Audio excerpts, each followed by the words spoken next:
can you give our users some tips when it comes to determining how to make a delicious meal without breaking the bank? Sure. Well, you know what? It's all about, for me, 5-ingredient cooking. I like to keep it simple. I choose one ingredient kind of as the star of my dish, and then I pick a supporting cast that's going to help highlight that one ingredient. With 5-ingredient cooking, it makes it super budget friendly because, hey, you're only buying 5 ingredients. So it couldn't be easier, you know? I mean, in that sense, you buy 5 ingredients, it's less expensive. You only prep 5 ingredients, so it's a time saver, and you only clean up 5 ingredients. And you get to control the quality of ingredients really on any budget because there's only 5 of them. And the quality is the most important thing for our health and for flavor. Okay, great. Next up, what's one of your favorite go-to meals to cook when you're at home? Oh my goodness. You know, for me, I keep it really simple. I know that, you know, I'm actually a French trained chef and can cook almost anything and about as complicated as it could possibly get. But I personally, I find that most chefs do crave those simple things, those comfort foods. And in my fridge, I always have like butter and eggs. And my pantry, I always seem to have olive oil and balsamic vinegar. So on the way home, I might pick up like, you know, let's say tomatoes or asparagus or fingerling tomatoes, potatoes, I'm calling tomatoes potatoes. But sweet potatoes, whatever you see, whatever you love. Right now, you know, for the fall, I love to celebrate those flavors and pick up things like zucchini. And then I'll go home, and if I've got eggs and butter and that olive oil that I told you about in the pantry, I can whip up things like my scrambled eggs that are that slow soft scramble, that's that kind of fancy hotel soft scrambled egg that they charge you 20 bucks for. You know what I'm talking about? Yeah, definitely. Yeah, those are so easy. They taste like there's a ton of cheese in them. No cheese. It's all in the technique. And the technique is going slow and low. So you scramble eggs on low heat for about 20 minutes with just a touch of butter. Now, if you want to add milk, you can. It'll kind of make it more foolproof.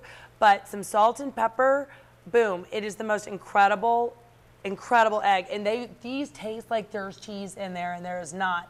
And then you put that over your favorite roasted vegetables. So I've got my olive oil, salt and pepper, my 2 freebies. Now, I loved the way the Roma tomatoes looked. So I got those, scooped it out, roasted them high so they caramelized and all their natural sugars came out. And that is an impressive dish to make at home and so easy and budget friendly. And I was that sounds great. Yeah, it's delicious.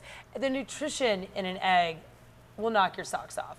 And I don't have to keep expensive meats in my refrigerator that will go bad, you know? So they go bad faster than an egg, and an egg is an easy way for me to get that nutrition, like vitamin B12, B2, vitamin E, vitamin A.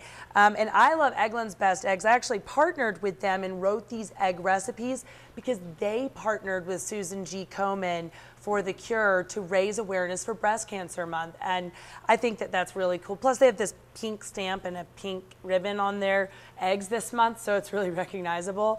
But for nutritional value, they have 3 times more omega-3s and 4 times more vitamin D than other eggs. So by having these eggs in my refrigerator, I can make things like my baked egg casserole, which I put an egg literally on top of your favorite things. This one has stone ground grits because I'm a Southerner, but you could do creamy polenta, maybe some Italian sausage, a little bit of parm, put your egg in on top, bake it in the oven. That's something you could serve to somebody for dinner, and it's individual ramekins here, so you're not wasting leftovers. It makes it that much more budget friendly. You know, for me, it's all about how are you gonna use what you have, because we're all guilty of going to the store and being inspired to buy all these fresh vegetables and fresh herbs and never using them, you know?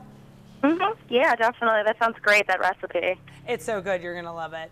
Go ahead. Oh, I was going to say, I've got a zucchini frittata too, but you go to egglandsbest.com, you'll get the recipes I wrote with them or for them, and then you'll be able to see their nutritional value. But for tips for budget-friendly cooking, I really think that it's important for you to just make sure you're buying the flavors that you love.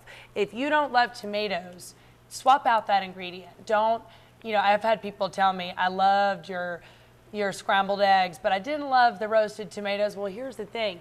That can be swapped out for any ingredient you love.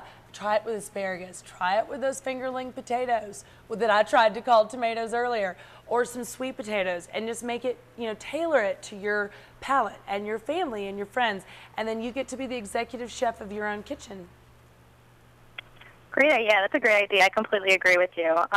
Going along with when you mentioned eggs is a great ingredient to have in your kitchen, are there any other ingredients that you think that every kitchen should be stocked with, maybe especially in the fall? In the fall, definitely keep your olive oil in your pantry. And it doesn't have to be an extra virgin olive oil.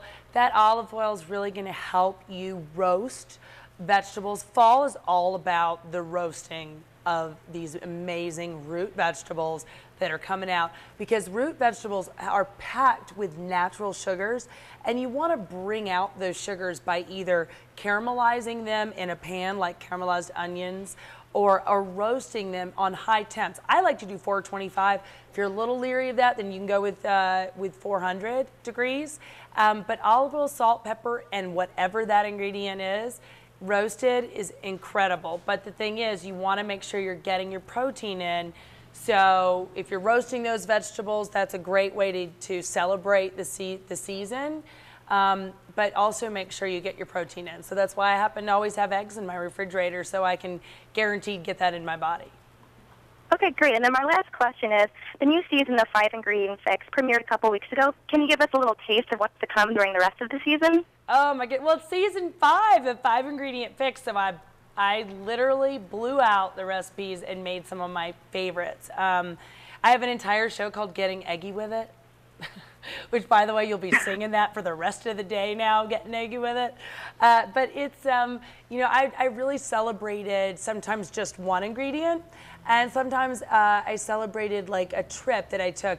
It's interesting. I feel like now that I'm starting to get to know the audience and they're getting to know me more, I'm getting to really kind of play more with where I really wanted to go with my 5-ingredient cooking philosophy. And it's, I think people are starting to keep those pantries and refrigerators stocked with these couple of basics. And then it's just talking about, 1 or 2 things that they have to buy. Great. Well, those are all the questions that I have. You've been very helpful. Thank you. Oh, thanks so much. It was great talking to you. Thanks. Have a great day. You too. Bye-bye.